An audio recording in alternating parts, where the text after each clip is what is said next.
नमस्कार दोस्तों, आज अपन अध्ययन करेंगे राजस्थान का एकीकरण। तो अपने चैप्टर का नाम है राजस्थान का एकीकरण। एकीकरण देखिए, राजस्थान का एकीकरण का मतलब है कि जब भारत आजाद हुआ 15 अगस्त 1947 को, तो भारत छोटी छोटी रियासतों में बटा हुआ था। उसी प्रकार से राजस्थान भी छोटी छोटी रियासतों में बटा हुआ था। तो एकीकरण का जो श्रेय प्राप्त होता है कि किस व्यक्ति ने एकीकरण किया, तो सरदार वल्लभ भाई पटेल।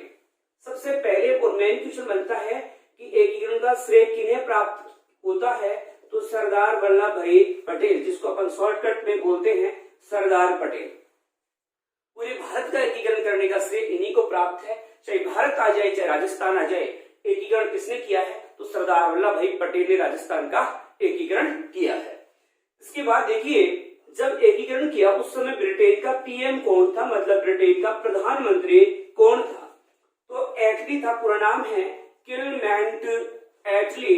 उस समय ब्रिटेन का प्रधानमंत्री था।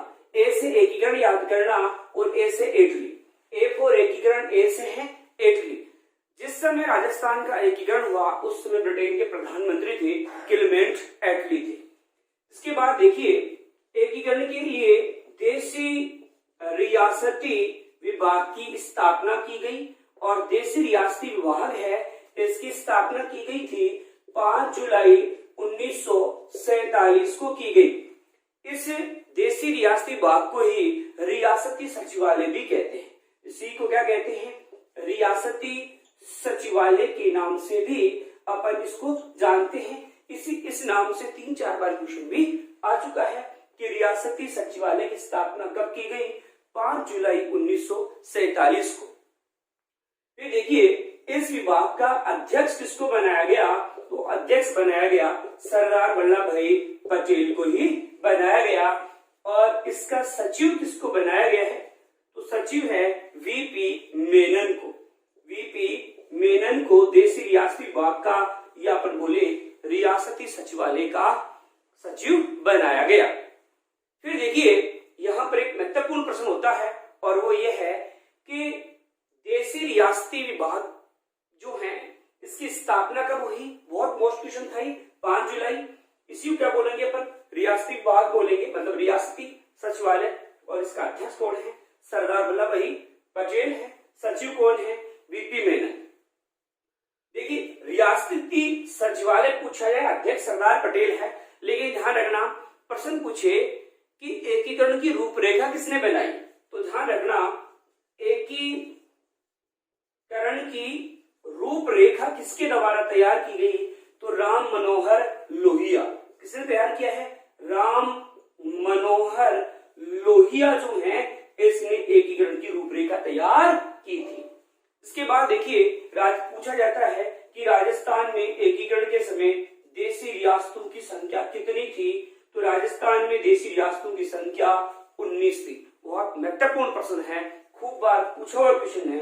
इसके बाद देखिए, उस समय एकीकरण के समय जो राजस्थान में ठिकाने थे वो कितने थे, तो ठिकानों की संख्या 3 थी। देखो, ठिकानों में 3 शब्द है, तो ठिकानों की संख्या भी कितनी है, 3 है। ठिकानों को अंग्रेजी में बोलते थे चीफ सीप बोलते थे।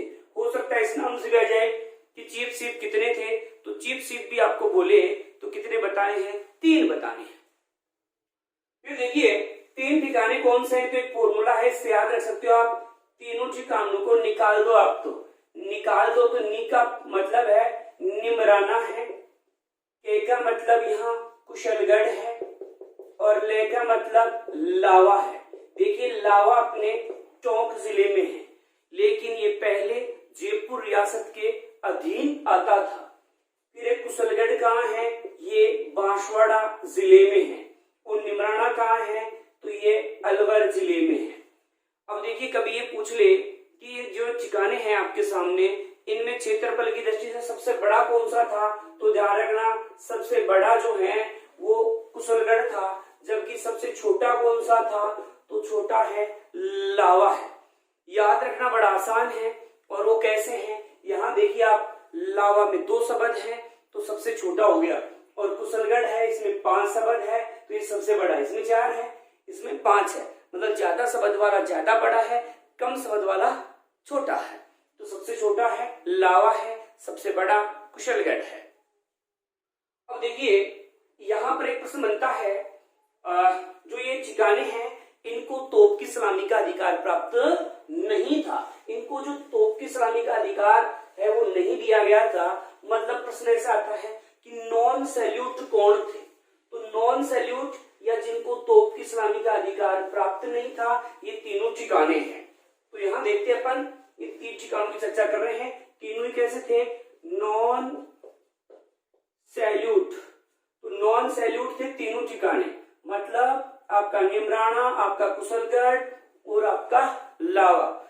इसके साथ में ही दो ऐसी रियासतें थी जिनको तोप की सलामी का अधिकार प्राप्त नहीं था, और वो रियासत थी एक तो आपकी किशनगढ़ जो कि अजमेर में है, और एक है शाहपुरा। ये दो ऐसी रियासतें थी जिनको तोप की सलामी का अधिकार प्राप्त नहीं था। ये आपका शाहपुरा कौन सा? शाहपुरा भीलवाड़ा वाला है। तो इन दोनों को भी तोप की सलामी का अधिकार प्राप्त नहीं था। मतलब ये भी कैसी थी? Non salute. ध्यान रखना, तोप का मतलब है यहाँ नॉन सैल्यूट रियासतें थी, तोप की सलामी का अधिकार इनको प्राप्त नहीं था। इसके बाद में क्वेश्चन बनता है कि एकीकरण के समय राजस्थान में केंद्र शासित कितने थे? तो केंद्र शासित या इनको बोलो संघ शासित भी आप बोल सकते हो कि संघ शासित कितने थे या केंद्र शासित कितने थे, या इन्हीं को बोल सकते हो आप चीफ कमिश्नर कितने थे। तो चीफ कमिश्नर की जो संख्या थी वो थी 1। चीफ कमिश्नर की संख्या कितनी थी? 1। और वो 1 कौन सा है? तो अजमेर मेरवाड़ा, जिसको आज आप अजमेर बोलते हो, उसको पहले अपन क्या कहते थे? अजमेर मेरवाड़ा। तो ये केंद्र शासित या चीफ कमिश्नर जो था वो 1 था अपना, और वो था अजमेर मेरवाड़ा। कभी आपको ये पूछ रहे कि भारत में कितने थे, तो ये कह देना 4 थे। भारत में कितने थे? 4। एक तो आपका अजमेर मेरवाड़ा हो गया, इसके अलावा एक जो है दिल्ली है, एक कुर्ग। कुर्ग कहाँ है? ये कर्नाटक में है, और एक था बलूचिस्तान। बलूचिस्तान आपके पाकिस्तान में था। तो इस प्रकार से 4 ठिकाने थे। देखो राजस्थान में अपने देशी रियासतें देखी थी, वो कितनी थी? 19 थी। राजस्थान में देशी रियासतें, भारत में पूछे तो 562 रियासतें थी। तो राजस्थान में देशी रियासतों की संख्या 19। राजस्थान में ठिकानों की संख्या कितनी थी? तो ठिकाने अपने 3 हैं। राजस्थान में केंद्र शासित प्रदेश कितने थे? तो 1 था, और वो कौन सा था? अजमेर मेरवाड़ा था। आपने देखा कि किनको तोप की सलामी का अधिकार प्राप्त नहीं था, तो आपने देखा तीनों ठिकानों को, और साथ में 2 रियासत किशनगढ़ और शाहपुरा, इनको तोप की सलामी का अधिकार प्राप्त नहीं था। ठिकानों में क्षेत्रफल की दृष्टि से आपने सबसे बड़ा कौन सा देखा है? तो सबसे बड़ा जो ठिकाना है वो है आपका कुशलगढ़, जबकि सबसे छोटा ठिकाना है वो कौन सा है? तो वो है लावा है। लावा कहाँ पड़ता है? तो आपने देखा लावा जो है टोंक में है, और पहले कहाँ था? तो पहले आपके जयपुर रियासत के अधीन आता था। अब देखिए एक प्रश्न पूछा जाता है कि एकीकरण के चरण कितने हैं? तो एकीकरण के चरण है 7। राजस्थान में 7 ही संभाग हैं, और 7 ही एकीकरण के क्या है? चरण है। तो एकीकरण के चरण आपको क्रम से याद रखने हैं, और इन क्रम से ही अपन को डेट याद रखनी होती है। इन्हीं से अपन राज प्रमुख याद रखेंगे, क्रम से ही। क्रम से अपन को उद्घाटन याद करना पड़ता है, इसलिए इनको आप एक चरणबद्ध तरीके से याद कीजिए। सबसे पहले जो बना वो बना था मत्स्य संघ। सबसे पहले बनने वाला संघ है मत्स्य बना। आप यूं समझिए अपना राजस्थान का जो एकीकरण हुआ था वो एक क्रमबद्ध तरीके से है, क्लॉकवाइज है। देखो यहाँ पर एक क्षेत्र पड़ता है 1 नंबर पर, महाभारत काल के समय की बात है। इस क्षेत्र को मत्स्य जनपद कहते थे। इसी कारण जो पहला चरण अपना प्रारंभ हुआ है उसको नाम दिया गया मत्स्य। इसके बाद दूसरा जो चरण है उसे कहते हैं पूर्वी राजस्थान संघ कहते हैं, या इसे ही अपन राजस्थान संघ भी कहते हैं। आरएस और रीट 2012 इसको डेट वगैरह बोलते थे अपन। उनमें एक प्रश्न पूछा जा चुका है RS 1995 में आया पूर्वी राजस्थान संघ के नाम से, जबकि जो आरटेट थी उसमें आया राजस्थान संघ के नाम से। तो ये चाहे राजस्थान संघ के नाम से है चाहे पूर्वी राजस्थान संघ के नाम से है, यहाँ ये कौन सा चरण है आपका? दूसरा चरण है। तो देखो यहाँ पर एक दूसरा चरण बना। अब इधर जो रियासतें पड़ती है वो पूर्व दिशा की तरफ पड़ती है, इसलिए इसका नाम क्या पड़ गया? पूर्वी राजस्थान संघ। इसके बाद देखिए आपका तीसरा चरण जो बना उसका नाम था संयुक्त राजस्थान संघ। यहां देखिए जो आपका मत्स्य संघ है वो तो अलग ही रहा, लेकिन जो यहाँ पर ये पूर्वी राजस्थान संघ था इसमें एक रियासत और संयुक्त हो गई, पूर्वी में एक और संयुक्त हो गई, मेवाड़ हुई थी, तो इसलिए क्या बन गया? संयुक्त राजस्थान संघ। चौथा चरण जो बना था उसका नाम है वैध राजस्थान संघ। देखो वैध राजस्थान संघ क्यों? क्योंकि यहाँ पर वह बड़ी बड़ी रियासतें शामिल हुई थी और वो भी किसमें? इस तीसरे चरण में शामिल हो गई। तो संयुक्त तो पहले था, इसमें बड़ी रियासतें और आ गई, इसलिए क्या बन गया चौथा चरण? वैध राजस्थान संघ। तो ये चौथा चरण हो गया, बड़ा होने की वजह से इसको बोला गया वैध राजस्थान संघ। इसके बाद में पांचवें चरण में क्या हो गया? चौथा बन गया, तो ये जो मत्स्य संघ था ये चौथे चरण में शामिल हो गया। इसलिए देखो जो पांचवा चरण है वो वैध राजस्थान, तो ऐसे कैसे है वैध राजस्थान संघ। अब इसमें मत्स्य और शामिल हुआ है, तो शामिल हुआ है तो इसलिए अपन क्या बोल देंगे? संयुक्त वैध। देखो ये था संयुक्त राजस्थान और ये क्या है? संयुक्त वैध।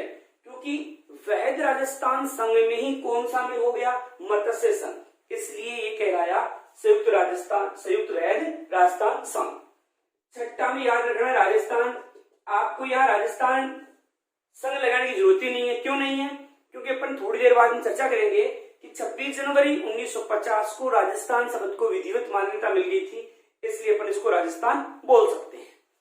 और आपका जो सातवां चरण है इसका नाम है वर्तमान राजस्थान। क्या नाम है?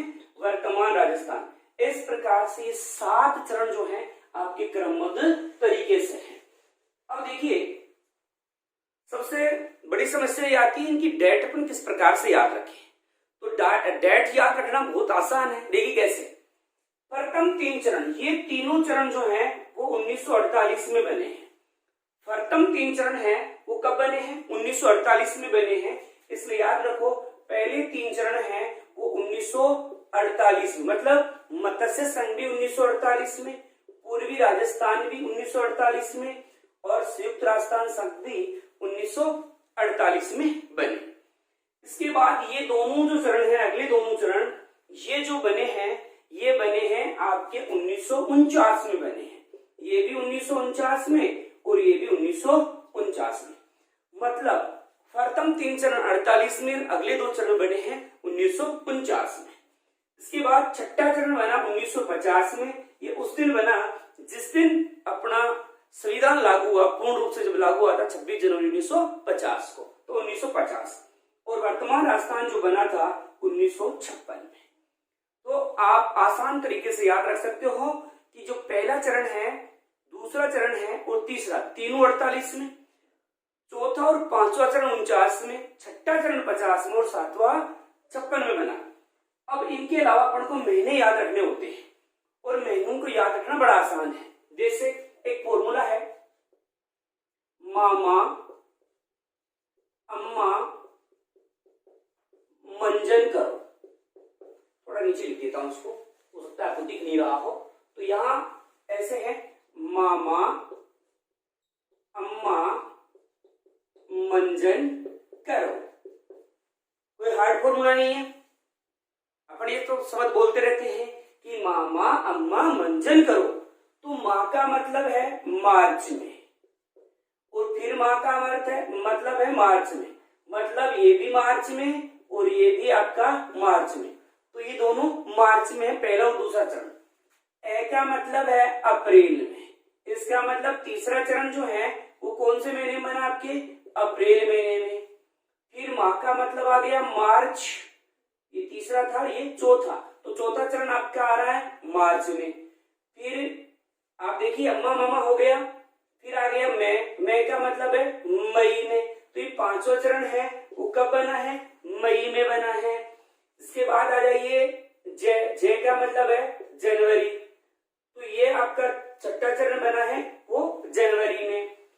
सातवां जो है न का मतलब है नवंबर में, तो ये सातवां चरण है वो कब बना है? नवंबर महीने में। ठीक है, इस प्रकार से आप इनके महीने याद रख सकते हो। एक छोटा सा फॉर्मूला दिमाग में रखना है कि मामा अम्मा मंजन करो, तो इससे आपको ये महीने याद रहेंगे। अब देखिए ये बना 18 मार्च को, दूसरा चरण बना 25 मार्च को, तीसरा चरण बना 18 अप्रैल को, और ये जो बना है वैद्यराजस्थान चौथा चरण 30 मार्च को, और पांचवा चरण बना 15 मई को, छठा मैंने पहले बताया था 26 जनवरी 1950 को, इस दिन हमारा संविधान लागू हुआ है, और सातवां 1 नवंबर को, क्योंकि वर्तमान में राजस्थान 1 नंबर है। इसे याद रखो, वर्तमान में राजस्थान 1 नंबर है, वर्तमान में राजस्थान 1 नंबर है पूरे इंडिया में, पूरे भारत में, इसलिए 1 नंबर का मतलब है 1 नवंबर। ये जो डेट है एग्जाम में खूब आती है कि वर्तमान राजस्थान कब बना, तो वर्तमान में राजस्थान 1 नंबर है, मतलब 1 नवंबर 1956 को बना। तो ये 7 चरण अपन ने क्रम से देखे हैं। तो अपन ने देखा मत्स्य संघ है वो कब बना, तो 18 मार्च 1948 को, पूर्वी राजस्थान संघ कब बना, तो 25 मार्च 1948 को, और संयुक्त राजस्थान कब बना, तो 18 अप्रैल 1948 को, मतलब प्रथम 3 चरण 1948 को बने। इसके बाद देखिए वैध राजस्थान संघ है वो कब बना, 30 मार्च 1949, और संयुक्त वैध राजस्थान कब बना, 15 मई 1949 को। इसके बाद देखिए राजस्थान कब बना, तो ये बना आपका 26 जनवरी 1950 को बना। वर्तमान राजस्थान जो है वो कब बना, 1 नवंबर 1956। तो राजस्थान बना कब, 26 जनवरी 1950 को, वर्तमान राजस्थान 1 नवंबर 1956 को बना। डेट याद रखने के लिए फॉर्मूला याद रखना था, मामा अम्मा मंजन करो। तो ये अपन ने प्रारंभिक बातें